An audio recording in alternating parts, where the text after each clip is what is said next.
Amy, let me tell you about a magical place that is so exactly designed to be enclosed space, year-round fun for the whole family that I bet you already know what I'm going to say before I even say the name. Let's say it together on 3. 1, 2, 3. Great Wolf Lodge. You got it, Amy. My kids loved Great Wolf Lodge when we went. You probably already know that it has a huge indoor water park with a wave pool, lazy river, a bunch of massive water slides. But then your pack can hit the other attractions because wait, there's more. Great Wolf Lodge has adventure-packed attractions like Magi Quest, a live-action game kids can play throughout the lodge, plus the Northern Lights Arcade. Spent some quality time there, so your kid who loves the lazy river and your kid who loves fantasy games will both have a great time. Great Wolf Lodge also offers great dining options and complimentary daily events like nightly dance parties, all under one roof. Unpack the car once and you're settled in to have fun. And with 22 lodges across the country, you're always a short drive away from adventure. We've both had such great times at Great Wolf Lodge, so bring your pack together at a lodge near you. Learn more at greatwolf.com and strengthen the pack. Hello and welcome to Ask Margaret from What Fresh Hell, laughing in the face of motherhood, answering your parenting dilemmas one question at a time. Today's question comes from our email inbox from Patti, who says, can we talk about after-school routines? When my mom was a child, she and her siblings had afternoon tea and cake with their mom every day after school. How delightful. When my kids get home in the afternoon, it's like a bunch of wild animals just escaped from the zoo. I can't commit to a routine. Play outside first, have screen time to unwind. How can I make this time of day less hellish and more peaceful for everyone? I like this question. I struggle with this myself. I work during the day and I often find my kids get picked up around 2:30, and I often find that I'm struggling to get work done right until, 2:15, 2:20 when I have to leave to go pick them up. And then they come home and, I kind of wish I was the mom that had like the delightful tray of snacks with a chalkboard announcing our menu and was kind of ready to embrace them. But I'm kind of getting out of my own work mode and trying to transfer. And often I feel this same amount of chaos. I think there are a couple of things that can help. And I'm going to point you to an article from romper.com by Ashley Jones that is called How to Build an After-School Routine That Works for Your Family. I think there's a lot of good suggestions. The number one suggestion, and I have to say it is a failing of mine as a parent, is I do think that starting with food is a great idea. I now have middle school boys, and let me tell you, if I don't feed them within the first 45 minutes of them coming home, it's a mess. That being said, I miss it 1 or 2 days a week. And I know I need to do it, and I know I should have the food prepared by the time they get home, but with my schedule, it's just a difficult time of day for me. So I have given up on the idea that I am going to be the fruit platter and homemade muffins and chalkboard parent.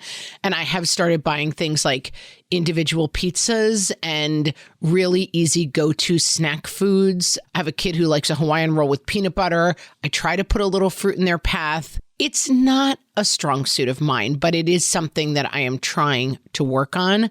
In the Romper article, they cite child psychologist Maureen Healy, who says, boys and girls need time to decompress after school, which may look different for every child.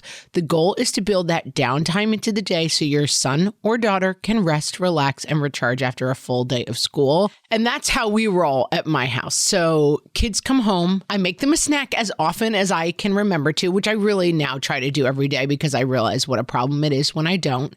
But then my kids do have an hour of screen time from 3:30 to 4:30. Before that, though, we have a slight routine where our backpacks go on hooks. We try to set ourselves up for the rest of the day so that we don't, at homework time, I left my backpack in the car. Actually, I left it at school. We need to go back, whatever it is. We try to come in, put our things basically away, have a snack, and then they have an hour where it is kids' choice. So it doesn't have to be screens, but they often do choose to do screens during that time. Then it is time to confront the joy that is homework. So 4:30. Sometimes if it's nice outside or there's snow and they want to go out and play, 4:30 to 5 is playtime. 5 to 6 is homework time. 6 o'clock, 6:30-ish is dinner. And then after dinner, we finish homework. We try to do a little bit of reading, and then they have a little bit more screen time, usually before bed. That's the schedule that works for us. I am firmly team. If it's not working, try to fix it. So I think if this is a really difficult time for you and you love that idea of your mom having tea at the end of the day, it might be worth committing to that for a month and seeing how it goes.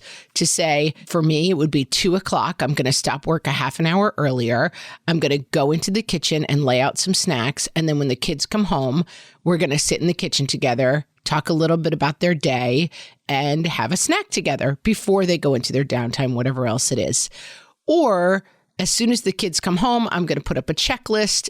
Everything needs to go away. Then we go to snack. You can make up whatever structure you want, but I do think it takes, as Amy says, a little marketing and a little enforcement to say, hey, after schools have been, a little chaotic for us, we're going to start a new system. We're going to come home. We're going to check out our checklist. We're going to put everything away so that we don't have to worry about it. Then we're going to have a little snack as a family. And then you guys can have an hour of downtime. And that as you structure it, the kids will get used to it and fall into that new experience. If you have a kid, which I know I do, who is socially done by the end of the day, I know for him, he wants to have his snack by himself, and then he wants an hour of quiet, which usually looks like screens for him.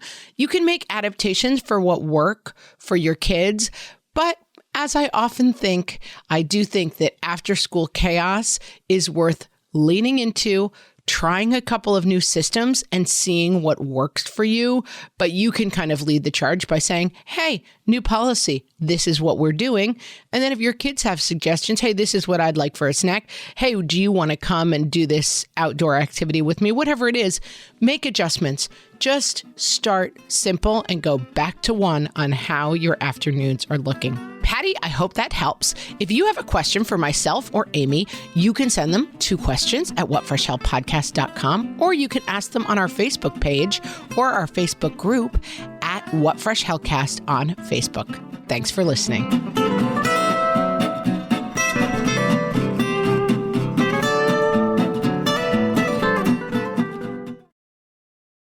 Ryan Reynolds here from Mint Mobile.